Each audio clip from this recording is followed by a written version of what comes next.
সারাদিন বাড়িতে বসে থাকা, কাজ নাই কাম নাই। যেদিন থেকে এই বাড়িতে বিয়ে হয়েছে সেদিন থেকে যদি একদিনও সুখ পাই, জীবনটা চলে গেল। এত লোকের মরণ হয়, ওর মরণ হয় না। সামনে মেয়ের বিয়ে, সেদিকে কোনো খেয়াল নাই, আবার হইছে যত জ্বালা। মা, তুমি তো ভালো করেই জানো আব্বা শরীর খারাপ, তাই কাজে যেতে পারে না।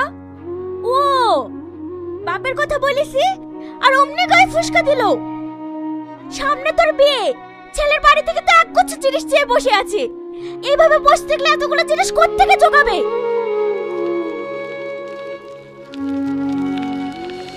আব্বা, তুমি এই শরীর নিয়ে কোথায় যাচ্ছো? আব্বা,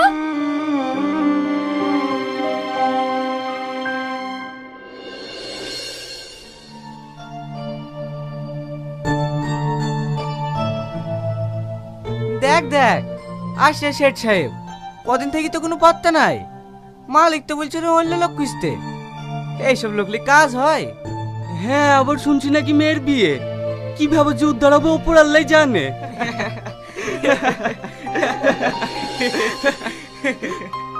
কি আর করবে, ওই লোকের কাছে ভিক্ষা চাই মেখে বিদায় করবে।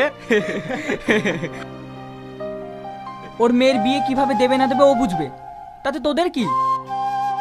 ও বন্ধুকে বলেছে অমনি গায়ে বেঁধে গেছে। ছাড় ওর কথা, বেশি দরদ।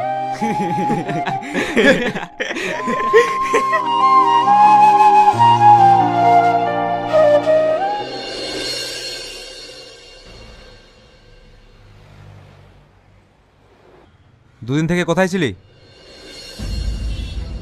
দুদিন থেকে কোথায় ছিলি? শরীর খারাপ ছিল বাবু।